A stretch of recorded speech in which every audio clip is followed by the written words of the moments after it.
Halo semuanya, kita ketemu lagi di modul ketiga. Saya Wustari El Mangunjaya. Nah, di modul ketiga ini kita akan membahas ya, apa aja sih keterampilan sosial ya dalam hal tadi terkait dengan adaptabilitas. Kenapa?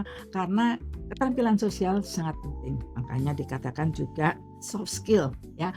Karena dalam bekerja, dalam berhubungan dengan orang lain sehari-hari selalu kita berhubungan dengan orang lain ya, dengan rekan kerja, dengan atasan, dengan bawahan, dengan pelanggan. Kalau saya sebagai dosen dengan mahasiswa ya, dengan rekan sama dosen lainnya, sehingga nggak kita pasti ketemu dengan orang. Nah, kalau ngomongin ketemu dengan orang, diperlukan ada yang disebut dengan keterampilan sosial. Nah, keterampilan sosial dengan adaptabilitas ini sangat-sangat berhubungan.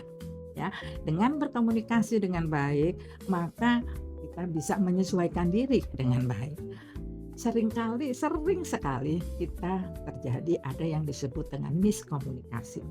Baik itu ya ngomong ya bisa terjadi apalagi zaman sekarang kan kita selalu menggunakan WA ya. Nah, di sini nih di WA, maksud gue nggak kayak gitu katanya, tapi nulisnya kayak gini. Inilah ya, maka dari itu keterampilan berkomunikasi itu sangat diperlukan untuk bisa menyesuaikan diri dengan orang-orang lain. Kedua, keterampilan interpersonal, yaitu kemampuan untuk bisa menjalin hubungan interpersonal dengan baik. Ya, jadi ada hubungan kerja yang positif, nggak cepat tersinggung, tidak egosentris. Apa itu egosentris? Egosentris adalah selalu ingin mendahulukan kepentingan diri sendiri. Ya, kalau mau beradaptasi dengan baik, maka jangan hanya kepentingan diri kita sendiri yang diperhatikan, tetapi juga dengan orang lain. Satu tadi komunikasi, dua hubungan interpersonal. Dua ini merupakan alat untuk bisa bekerja sama. Bekerja sama dalam kelompok sekarang hal yang penting. Orang di perusahaan dulu nyarinya we are looking for a superman, but not right now. Sekarang yang dicari adalah we are looking for a super team. Kita mencari seorang yang dapat menjadi anggota tim yang baik.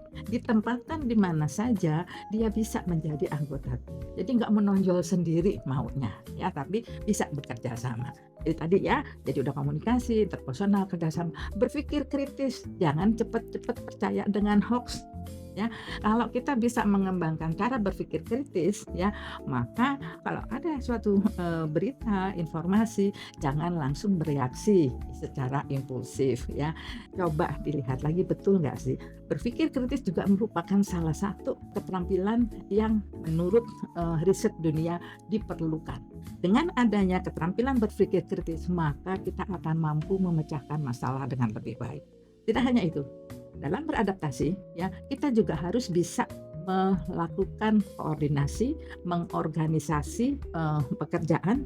Kalau istilah sekarang juga harus bisa memiliki apa yang disebut dengan mindfulness ya. Jadi fokus kepada suatu pekerjaan meskipun tetap multitasking bisa dilakukan. Jadi hal-hal yang misalnya diorganisir itu bisa oke, ini sambil ngerjain yang lain boleh, tapi tetap fokus mana target yang harus dilakukan.